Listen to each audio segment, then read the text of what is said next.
What's up, everybody? This is eSports Machina, and today I will be talking about a very integral part of how we consume esports. And majorly, we do that through the streaming platforms. In Asia, though, in China, Korea, and Taiwan, a lot of the esports are broadcasted on TV. I'm not sure how many people actually watch it on TV. If somebody has some numbers between the TV and the streaming platform split in Asia, I would love to know those numbers. So please share.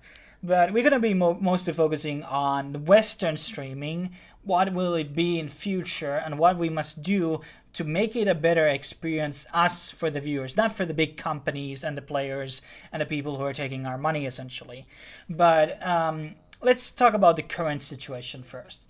So right now, Twitch has pretty much a monopoly.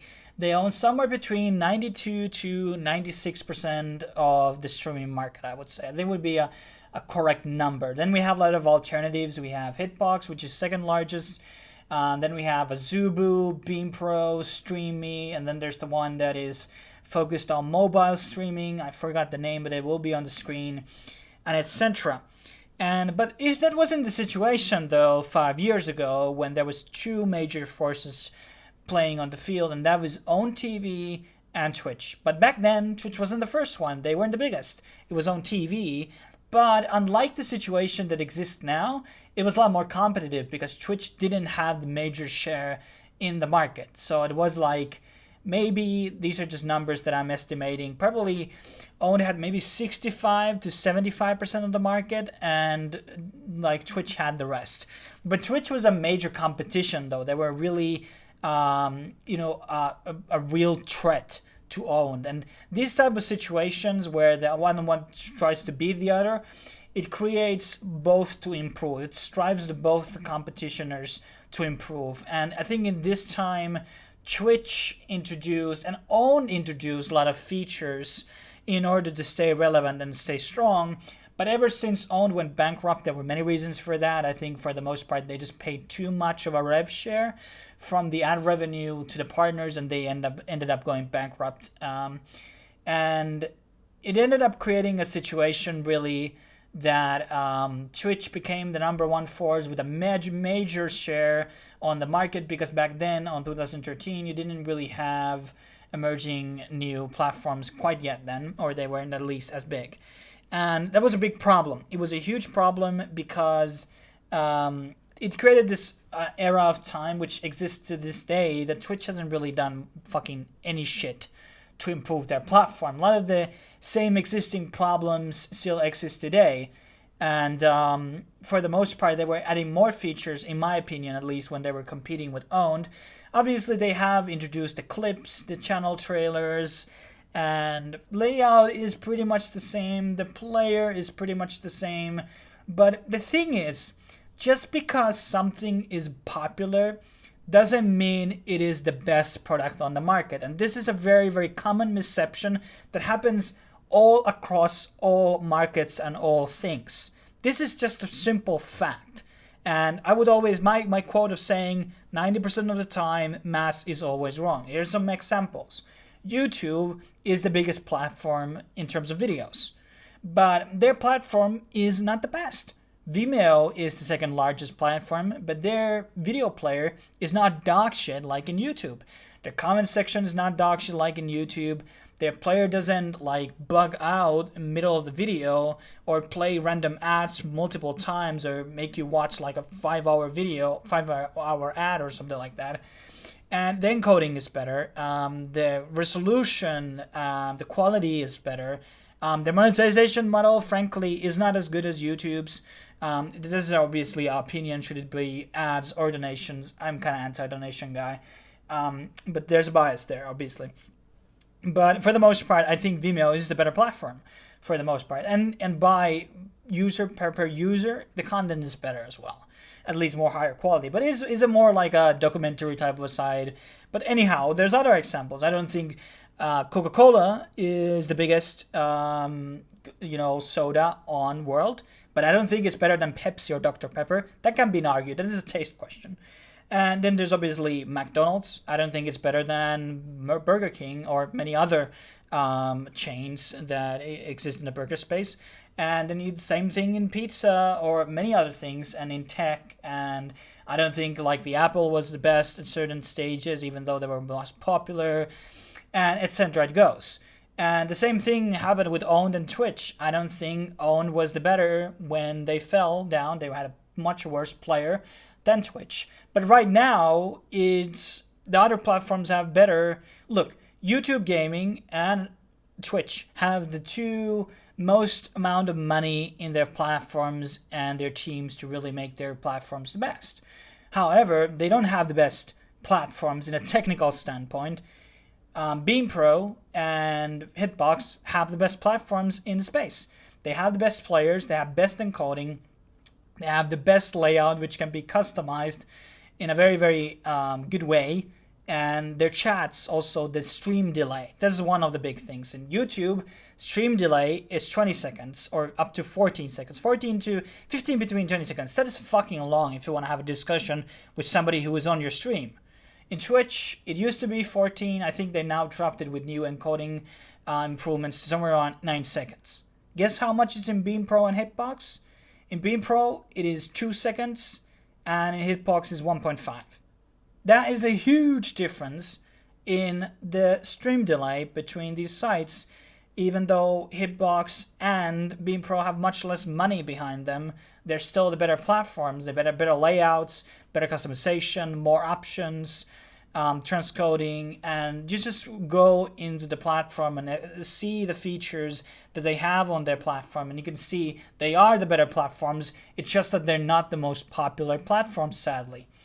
And that is kind of a bit of the problems right now what we're facing, whereas Twitch has the monopoly. And as I already mentioned in this video, monopoly always creates a situation that the monopoly company, let's say in a country, there's only one company that can sell gas. And cars, they run with gas for the most part, at least majority of the cars. So they are forced to go to those gas places, even if the customer service fucking shit, the prices are fucking high. They still have to go there because they're the only one who is selling gas. And that is kind of the situation with Twitch. Even though it doesn't matter if their fucking player is shit, they miss out in payments. Don't matter because it's so large that you have to be on there to make money. And there's very few people on Hitbox who are doing it full time, just because they don't have the numbers. At least they have certain demographics bigger in South America, according to this article, which I'm going to be talking about in a second. But for the most part, just Twitch is just so big, and same goes to YouTube. You just can't go to Vimeo and do it full time because the money is not there. And that's just kind of the problem of the monopolies. It always creates a situation where if you don't have competition, you will get lazy. You will not improve your service because there's no need to. There's no need to because the competition is so small. It's almost impossible to grow. And people have such a... This is not really only Twitch's problem. It's also the problem of the viewers because they have such a fucking shitty mindset. Because people seem to have, ew, it's not on Twitch, I'm not going to watch it. Like, what the fuck is that attitude? What the fuck is that attitude? I mean, when Grosscore and Keemstar, one of these people left Twitch, their numbers almost went down half. I mean, these people follow on Twitter and, Facebook or YouTube, and they knew that they were going to make that change. They know they were going to make that leap to the other platform, yet they abandoned them. They weren't true fans. They weren't true fans because they didn't follow. That just shows you they're fucking posers in the first place. They were watching it only because they were on Twitch. How fucking shallow is that? Really? And in this case, you can't even defend it because Twitch has always had the fucking shittiest platform, as we talked about. The transcoding, the chat delay, the stream delay, all of that is garbage versus these new platforms. And it seems to be a big problem that you can't watch a streamer if it doesn't have big numbers. That's also a big mindset, that you can't watch a streamer if he doesn't have enough numbers. That's so fucked up type of a thinking. But, that's kind of the culture we're living on. Mass is good, and that type of globalism bullshit. But the thing that we're going to be talking about, now that we have 10 minutes on kind of ranting about this shit, Azubu acquired Hitbox. This is pretty big news. Obviously, Azubu is ain't saint. Richard Lewis has done many videos about them and stated, these people, money laundering, other kind of shady business and shady people working on there. But, it's kind of like pick your poison. I rather have free market and have some shady people on it than one company having a monopoly, which I don't really have a very high respect on as a whole. But they're going to be rebranding somewhere. Obviously, Azubu has a lot of different, based on the article, they have very interesting revenue models, overlay ads, and more affiliate linking type of things. And it's kind of sad that Amazon didn't really implement their affiliate link system really properly with Twitch streamers, which is kind of weird in my opinion. They should have done a better system on that. But for the most part, it seems that Azubu has really good on the mobile streaming, and their previous platform, they tried the premium route, didn't really go that well. And also, I do think that the streaming platform was kind of, it wasn't the worst, but it wasn't definitely very good either. But for the most part, Hitbox is a really good platform. They have a lot of big streamers who have been banned on Twitch, like Keemstar's not there anymore. I don't remember their names right now. I don't really follow Twitch or streams that much, to be honest, outside esports. So I'm not really the best person to talk about that, but I do know there are some, like Pretty, for example, who has like decent following on Hitbox. And this new type of a power alliance is going to be bringing, I hope, a legitimate competitioner for Twitch. I really hope so. I hope that there's going to be, Twitch's market is going to fall down to 80%. And I hope there wouldn't be, there was a fucking post on League of Legends subreddit where a person was crying out that fucking Peanut, Coup Tigers, well, back then it was Coup Tigers, Peanut wasn't streaming on Twitch.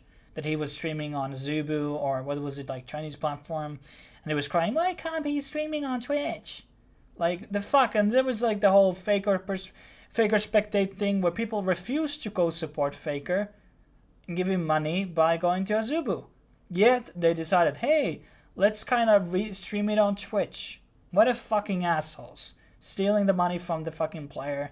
They really loved fucking Faker. They would have gone to watch him in fucking Azubu. Like, this is just a hypocrisy of the fucking scene. And, well, certain scenes. I'm not gonna put all esports or Twitch followers in the same basket. But for the most part, I'm deeply disappointed on people's and their values. And especially supporting fucking monopoly, that is a good thing. It never is. It historically never fucking has been a good thing. It always ended up in shitty products. Another good example that I didn't mention, I'm not American, but everybody just keeps complaining about Comcast and fucking Time Warner and talking about this whole fucking bullshit because they have like, you know, split some districts in certain countries, certain states and certain cities, that in this place you can only get Comcast, not the other. And this is just one of those monopoly things, on a bit of different scale though. It's not really a monopoly, it has another term to it. But it's the same thing, kind of like where you have only one option. And it's always bullshit, it always will be. Free market and competition is the way to go. And people who have been criticizing, like, there's a bit of like, look, Richard Lewis even has said, like, I don't think monopoly is a great thing, yet he is still streaming on fucking Twitch. So there are some, like, bit of logical fallacies where people talk about, nah, monopoly is not a good thing, but their actions speak otherwise. If you keep supporting Twitch, I'm not saying boycott it, but I'm not supportive of Twitch. I will never, if somebody would offer me a streaming contract right now on Twitch, I would turn it down because I don't think it will be great for the long term of the industry. It won't be. It won't be. And especially there's some, like, I don't really like the idea of one tech company, like whatever it's Google or Amazon, owning every fucking company. This is a really fucking bad idea. And this Azubu Hitbox thing, it could be really good. I think it could be amazing. It's going to have a lot more money in it. It already has a pretty good like following on Eastern Europe and South America, but it has to have some more English-speaking content on it. And definitely can go there, but people would, maybe you could give it a try. Maybe if you are a Twitch viewer watching this video right now, maybe you want to take a look at beam.pro or Hitbox. And beam.pro, by the way, was acquired by Microsoft, which is good. I'm not a fan of Microsoft, but I like competition. I like competition. And it's going to be good that there's going to be more platforms that bringing on competition, and it's not on everybody's side. It also creates a bad situation for the people who are having a life and having a job on Twitch, and if they get banned from there, too, if sometimes they have been wrongly banned, that has been the case, their life is over because, well, some people have been able to have a job in another platform. Grosscore, I'm not sure how well he's doing on YouTube right now. He was in Hitbox, but for the most part, it's just one of those things where it kind of sucks if you don't have another option. If you have a lawyer's degree and there's only one lawyer firm in the country, you get fired from there, you don't have a chance to go back to sign with them. You have to move from country. And this is exactly the situation that I don't want. Free market is always the best model. Free market is always the best model, hands down. And I'm not going to rant about this thing any longer. I'm expecting... you can't really have too high expectations. That's something that I have to learn as a YouTuber. But hoping that people would open their minds and give these other platforms a shot. And maybe get out the fucking beehive for fucking once. And think for your fucking self. Thanks for watching this video. If you don't want to support Monopoly, you should probably subscribe to me. Other people in the space, which are pursuing certain narratives, which are different. Well, okay, just scratch that. Okay, maybe. I love Torin. I love Richard Lewis. They're probably the biggest streaming esports YouTubers right now, and I think they push for the most part really good content. But they do push certain times, kind of fall into these sort of like mainstream mindsets, and well, they both stream on Twitch still, so there's that. But anyhow, thanks for watching.